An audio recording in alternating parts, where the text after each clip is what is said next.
ठुल्ला भाग 16। ठुल्ला जैसे ही रिया के कमरे से निकला तो हॉल में रखे फोन की घंटी बजी। अर्जुन खाना बना रहा था। ठुल्ला ने सोचा अगर वो रिया को बुलाने गया तो वो कहीं फिर से उसको न मारे। घंटी बजती ही जा रही थी। ठुल्ला ने आज पहली बार रिसीवर उठाया था। कान में रिसीवर तो लगा लिया पर कुछ बोल न सका। उधर से आवाज आई, हेलो हेलो हेलो। ठुल्ला ने पहले रिसीवर को कान से हटाया और उसको अपनी आंखों के नजदीक लाकर ऐसे देख रहा था मानो उधर से बोलने वाले का चेहरा देखने की कोशिश कर रहा हो। एक बार फिर रिसीवर को कान से लगा लिया। दूसरी तरफ से आवाज आई, अरे किसने फोन उठाया है और बोल क्यों नहीं रहा? हेलो, मैं हूँ इस घर का नौकर, मेरा नाम ठुल्ला है।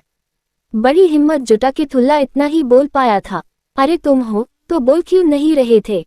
मैं दादी बोल रही हूँ भोपाल से। कैसे हो तुम? माताजी ने ठुल्ला से पूछा। जैसे ही ठुल्ला के कान में माताजी की आवाज पड़ी, ठुल्ला का गला भराया और आंखों में खुशी के आंसू।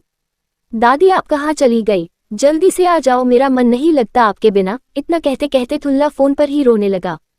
अर्जुन के कान में ठुल्ला के रूंधे हुए गले की आवाज पड़ी तो वो दौड़ कर आ गया और ठुल्ला को अपने से चिपकाते हुए रिसीवर ले लिया। माताजी बोली, अरे अर्जुन क्या हुआ, इसको क्यों परेशान है ये?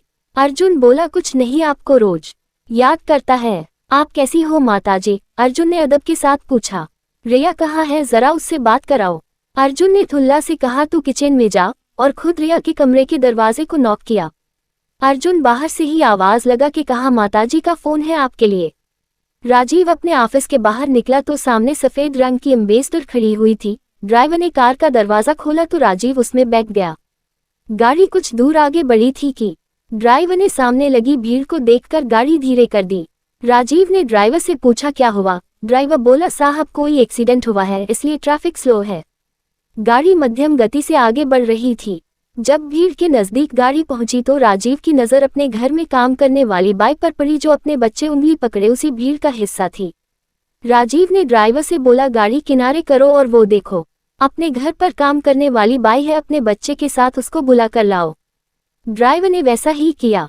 कामवाली बाई राजीव को देखकर घबरा गई और नजरें चुराते हुए बोली, साहब मैं तो काम आती पर मेम साहब मेरे को बोली कि जा वैष्णो माता के घूम के आ और 2 महीना का छुट्टी करी। साहब मेम साहब मेरे को 10,000 रोकड़ा भी दी साहब, पर मैं वैष्णो माता के नहीं गई साहब, मेरे को माफ करने का साहब, मैं कल से जरूर आएगी साहब।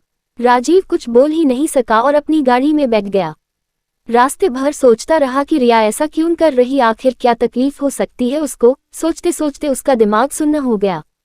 रेड लाइट पर गाड़ियों के बजते हॉर्न ने उसके दिमाग पर दस्तक दी। तभी उसे ख्याल आया कि वो अर्जुन को बोलकर आया था कि मेरे आने तक जाना नहीं। राजीव ने ड्राइवर से कहकर अपनी गाड़ी का रुख किसी मॉल की तरफ घुमवा दिया था। रिया डाइनिंग टेबल पर बैठकर चाय पी रही थी, वहीं ठुल्ला मुन्ने को लेकर कॉपीट पर बैठा उसको खिला रहा था। रिया चाय पीते पीते फोन पर किसी से कह रही कि मेरी भी कामवाली आजकल नहीं आ रही, लेकिन आई प्रोमिस्ड यू, कल तुझे कहना नहीं पड़ेगा, तेरा जो भी काम है वो हो जाएगा। ए ठुल्ले, कल से तो तू स्कूल जाएगा न? रिया ने ठुल्ला से कहा। ठुल्ला ने गर्दन हिला दी। पर क्या तू जानता भी है कि स्कूल का रास्ता किधर है, या तेरा नया बाप सब कुछ दिखा के समझा लाया था सुबह? रिया ठुल्ला से पूछ रही थी। घर अर्जुन किचन में ही था। ठुल्ला बोला, हाँ मेम साहब, अर्जुन भैयू सब दिखा दिया, कैसे कैसे जाना है और किधर से। रिया बोली, अरे भैयू नहीं, पिताजी बोला कर, वरना स्कूल वालों को पता लगा तो तेरा नाम ही काट देंगे। ठुल्ला रिया के नजदीक आया और मासूमियत से बोला, ठीक है मेम साहब, मैं अब से भैयू को पिताजी ही बोलूंगा, मुझे स्कूल जाना है। रिया अपनी इस चाल में कामयाब हो गई थी।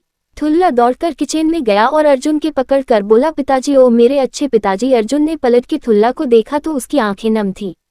पिताजी मुझे रोज स्कूल जाना है। अर्जुन बोला, हाँ हाँ स्कूल तो तुझे जाना ही, कौन बोला कि स्कूल नहीं जाएगा? ठुल्ला बोला, अगर मैं आपको पिताजी न कहूंगा तो स्कूल वाले तेरा नाम काट देंगे। अर्जुन रिया के लिए सोचने लगा, ये कैसी औरत, इतनी घटिया हक भला कौन करता है किसी मासूम के साथ। वो रिया के पास गया और बोला, माफ करना मालकिन, अब से ठुल्ला मुझे पिता ही बुलाएगा। सिर्फ उसका नाम स्कूल में लिख जाए इसलिए पिता नहीं बना, बल्कि पूरी उम्र पिता बनकर उसका साथ दूंगा। रिया मौन रहकर अर्जुन को सुनती रही।